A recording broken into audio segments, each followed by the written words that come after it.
ఫిబ్రవరి 1 మనం ఎప్పుడూ మరచిపోకూడని విషయం ఏమిటంటే, సువార్త అనేది క్రీస్తు యొక్క మహిమను గూర్చిన వార్త. ఇది సిలువ వేయబడి సమాధి చేయబడిన ఒక వ్యక్తిని గురించే. కానీ ఆయన ఇప్పుడు సిలువ మీద లేడు, సమాధిలోనూ లేడు. ఆయన లేచాడు, పరలోకానికి ఆరోహణమయ్యాడు. మహిమగల మానవుడిగా దేవుని కుడిపార్శ్వమందు ఆసీనుడయ్యాడు. ఆయనను నజరేతు నుండి వచ్చిన వినయ మనస్కుడైన వడ్రంగిగా కానీ, బాధ అనుభవిస్తున్న సేవకుడిగా కానీ, లేదా గలిలయ నుండి వచ్చిన అపరిచితుడిగా కానీ మనం ఆయనను చూపించము. అలాగే ఆధునిక మతపరంగా ఉన్న మంచి పనులు చేసేవాడిగా కూడా ఆయన వ్యక్తిత్వాన్ని చూపించలేము. మనం సజీవులకు ప్రభు అయిన ఆయన మహిమను ప్రకటిస్తాం. ఆయన దేవునిచే ఉన్నతుడిగా చేయబడి అన్ని నామముల కంటే పై నామం ఇవ్వబడిన వ్యక్తి. ఆయన నామంన ప్రతి మోకాలు వంగును, మరియు ప్రతి నాలుక ఆయనను తండ్రి అయిన దేవుని మహిమ కొరకు ప్రభువుగా ఒప్పుకుంటుంది. ఆయన మహిమ ఘనత కిరీటం ధరించిన రాజు. అంతేకాకుండా ఆయన లోకరక్షకుడు. చాలాసార్లు మనం బోధించే వాక్యం ద్వారా ఆయనను అవమానిస్తుంటాం.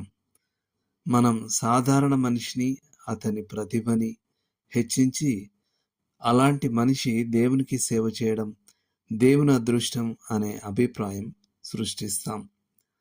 మనిషి ప్రభువును నమ్మడం ద్వారా ఎంతో మేలు దేవునికి చేస్తున్నట్లు మనం వినిపిస్తాం. అపోస్తలులు బోధించిన సువార్త ఆ విధంగా కాదు. వారు, మీరు ప్రభు అయిన యేసుక్రీస్తుని హత్య చేసిన హంతకులు, మీరు ఆయనను చెరపట్టి మీ దుష్ట చేతులతో మ్రానుకి ఆయనను మేకులతో కొట్టారు. కానీ దేవుడు ఆయనను మృతులలో నుండి లేపి పరలోకంలో తన కుడి పార్శ్వమున కూర్చుండబెట్టుకొని ఉన్నాడు. ఆయన మాంసం ఎముకలతో కూడిన తన మహిమగల శరీరంతో అక్కడ ఉన్నాడు. గాయాలతో ఉన్న ఆయన చెయ్యి సర్వలోకంపై అధికారంతో రాజదండాన్ని పట్టుకుని ఉంది.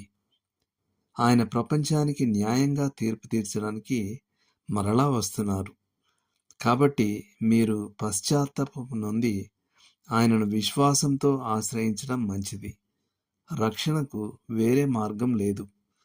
ఈ నామముననే మనం రక్షణ పొందవలను గాని ఆకాశం క్రింద మనుషులలో ఇయ్యబడిన మరి ఏ నామమున రక్షణ పొందలేము అని బోధించారు. ఇదిగో, ఆ మహిమలో ఉన్న యేసును మనం కొత్త దృష్టితో చూడాలని ఎంతగానో కోరుకుంటున్నాను. ఆయన శిరస్సును అలంకరించే ఎన్నెన్నో మహిమలను ప్రకటించడానికి నా నాలుక ఉపయోగపడాలని కోరుకుంటున్నాను. నిశ్చయంగా అప్పుడు ఆ పెంతెకోస్తు సమయంలో లాగా పాపులు ఆయన ఎదుట వణుకుతూ, అయ్యలారా, మేమేమి చేయవలను అని బిగ్గరగా కేకలు వేస్తారు. దేవుడు మిమ్మును దీవించును గాక. ఆమెన్.